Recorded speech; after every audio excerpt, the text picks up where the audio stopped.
السلام علیکم ورحمت الله وبرکاته ومغفرته.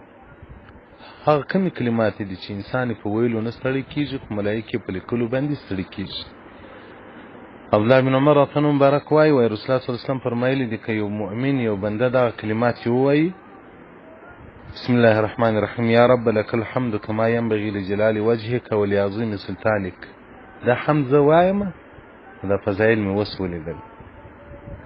نو ملائکه الله جل جلاله ته وایي: ويا رب يا ربنا ان عبدك قد قال مقالة لا ندري كيف نكتبها. صاحب دا یو داسې تورې خپله راوایستل، موږ یې څنګه ولیکو، ثواب یې څنګه ولیکو. الله جل جلاله خو عالم دی. الله څه وویل؟ ماذا قال عبدي؟ زما بنده څه وویل؟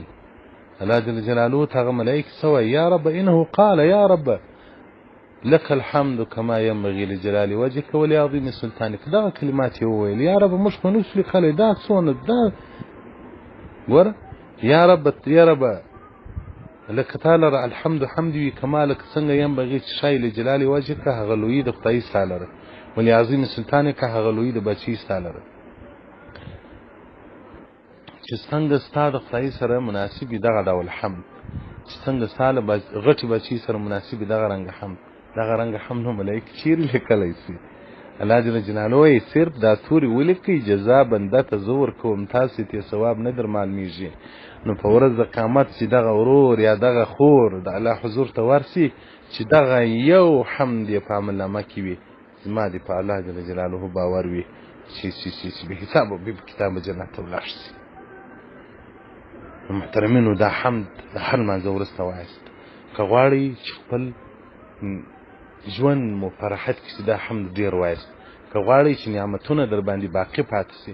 ګوره الله سترګې راکړي دي، لاس یې راکړي دي، ژبه یې راکړې ده، ښه ښایسته ښایسته بدنونه یې راکړي دي،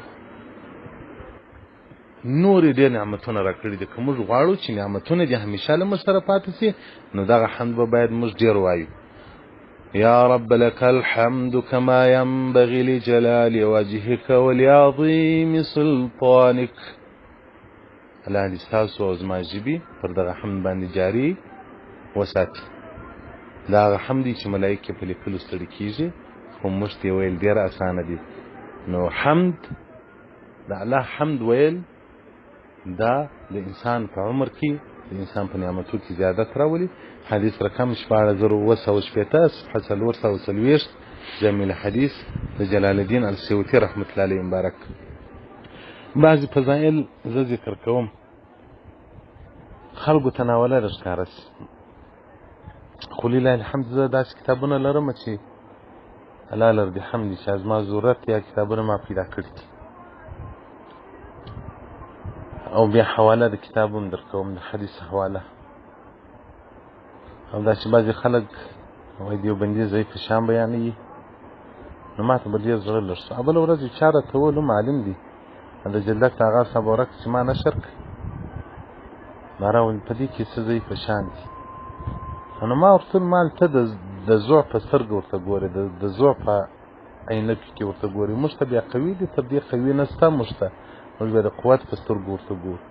نو باره مې بیا د ځان سره فکر وکړي، ما چې د جلدک د آغا صاحب مبارک په خبرو کې لا خلک خبرې کوي، نو دیوبندي څوک دي؟ غږېږي دي، دنیا دې غږېږي. زه خپل خدمت کوم. مقصد مې دا دی چې انسانان د رسول الله صلی الله علیه وسلم مبارک په مینه او په عشق باندې آموخت کړم. مقصد مې دا دی چې هغه کلمات او هغه اعمال چې په هغو کې ډېر ثواب دي او کې ډېر فضیلت دی، هغه عوامو ته ورسوم. دا نن علما کرام اوس هم ناست دي، خو زه په مکتبه کې یم، دې راته تا سبقان ولې نه دي اخیستي. نو زما په مدرسه کې 4 استادان درس کوي، ما سبقان ما لهجې راسم عربي د صوف کتاب شروع کړم، یا مې بل لا صوفي کتاب شروع کړم. نو مې دې ته ما زه طالبان څه کوم چې مې ناس پر آبار دیم، ډوډۍ راسه غواړم، اوبه راسه غواړم، خوراک راسه غواړم، پټاټي پیاز راسه غواړم، په ټولو شیانو پورې. دا شیان خو زما له غاړې دي، مال په ستړی یم، په سبقانو یم مال ځان ستړی کړم. بیا نو زه کندیات څه کوم، زه منطق څه کوم، زه حکمت څه کوم، زه ریاضي څه کوم. زما داسې طالبان دي چې یو د ثواب کار وښیم ټول یې کړي، نفل وروښیم ټول یې کړي. سهار به زه دا طالبان ته غږېږم چې تاسو نفل کوي نیت عوامو ته چې وایم کوي نو ما زما دی طالبان دي الحمدلله چې هر نیک کار ورته وفرمایم هغه کوي بس دغه طالبان ته ما سبقان وایم زه خپل طالبان لرم په وټساپ کې هغو ته سبقان وایم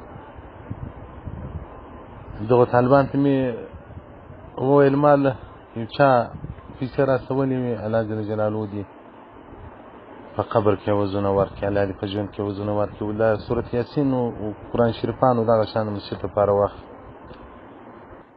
نو ما سورت یاسینونه هم راوړل سورت الملک مې هم راوړل قرآن شریفان مې هم راوړل مې طالبان ته وویل ما د ماښام لمانځه وروسته سورت الملک وایست د سهار د لمانځه وروسته سورت یاسین وایست ټوله یې وایست تر ایخي نو زه هم ورسره یم چې مېلمه یې هغه یې هم ور واخلي نو وروسته ما ښه اجتماعي دعا کوي خو دا خلکو چې په دغه مسجد کې ونډه اخیستې ده په دغه مسجد کې پیسې مصرف کړي دي پر دې باندې پیسې اضافه وي چې ما ترې راکړي دي خو د ثواب په نیت یې راکړي دي نو چې یاسین وویل چې ثواب یې دوی ته ورسېږي او بل دغه چا چې ما ته پیسې راڅولې دي چې سورت یاسین په واخه قرآن په واخه نو خو دغه ثواب غواړي نو ما له هغو مور پلار د هغو قربانو ته یې ور وبخښي چې موږ مسجد په ښایسته په تلاوت باندې پر دغه مې نو دې په وچ زور باندې را وګرځول ما لکې وایس که نه ځي کډې اخلي زه دی طالب څه کوم چې د الله دین را سره کړي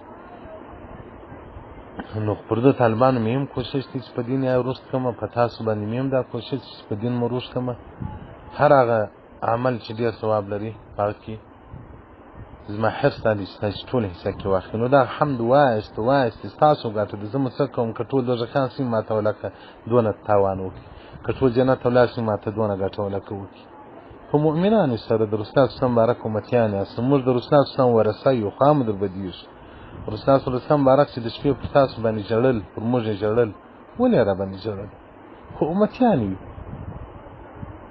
نو موږ به هغه د رسول الله پر ګدله ناست لا اوس هم پر مسله ناست یم بیان کوم نو پر هغه ګدله د رسول الله ناست یم نو زړه مو در خوږېږي هغه عبادتونه در ښیي چې په هغه کې ستاسو د قبر دپاره او د آخرت دپاره ډېره لاسته راوړنه وي والسلام علیکم ورحمة الله وبرکاته ومغفرته ام الحکمت ته مو وویل چا ته راست سبقان وایي